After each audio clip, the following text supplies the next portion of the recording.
Oof.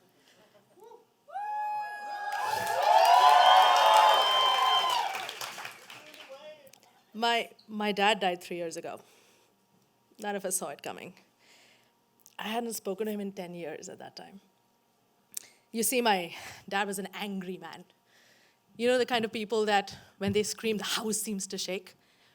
My mother and my brother had learned to hide in the shadows, but I made the mistake of speaking up when I was 10.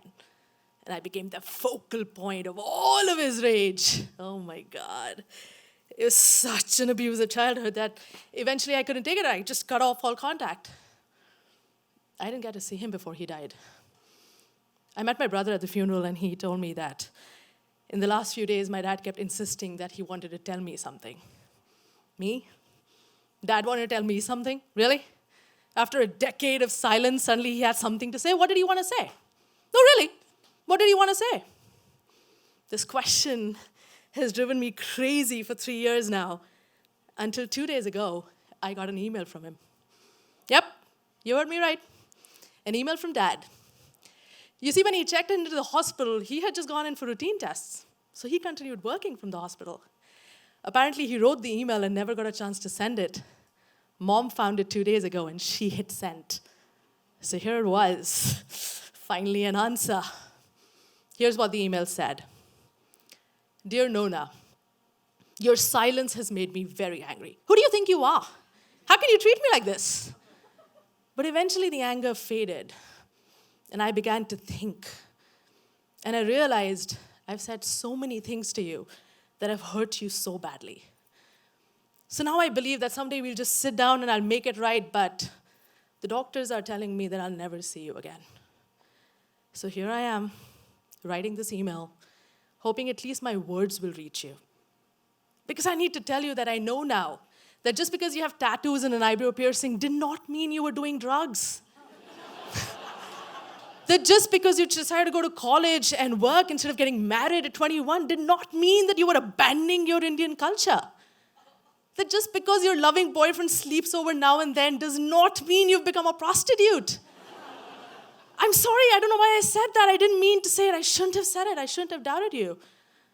Remember when you were a kid, and every time you won a medal, I would take you out for ice cream? You would eat it with this big grin on your face, chocolate smeared everywhere. Can we do that one more time, please?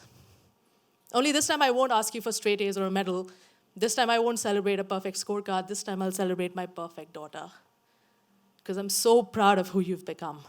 Go be whoever you want. I won't stop you anymore. From this moment on, I'm just cheering you on. Love, Dad. Powerful stuff, right? I mean, stuff like this doesn't happen in real life. A letter from the beyond? Like, stuff like this happens in movies, am I right?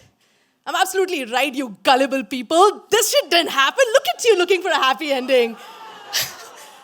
My dad never wrote that email. I wrote that email 2 days ago. And no, I'm not completely crazy. A little crazy, but not completely crazy. You see, I read a book about forgiveness and closure. And it said instead of waiting for your parents to say the things you want them to say to you, you should say those things to yourself. And I was like, all right. So I went back home, I fired up my laptop, and this email just came pouring out of me, and I hit send. And then something bizarre happened. Because when the email came back to me and I opened it, I could hear Dad's voice. And as I began to read the words that I had just written a few seconds ago, it felt like he was sitting right here next to me saying those things. He was saying those things. Finally saying those things I'd waited for so long for him to say, and I began to cry.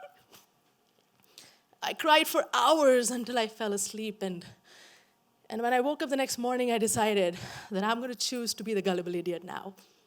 I choose to believe that Dad wrote that email. I choose to believe that if I had just made it to the hospital, he'd have made me sit me down by his bed, held my hand, called me Nona one last time, and said exactly those things. He would have, right? So now every time I read that letter, I cry like a little baby.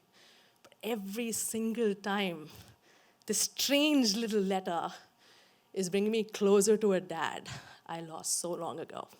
Thank you for listening.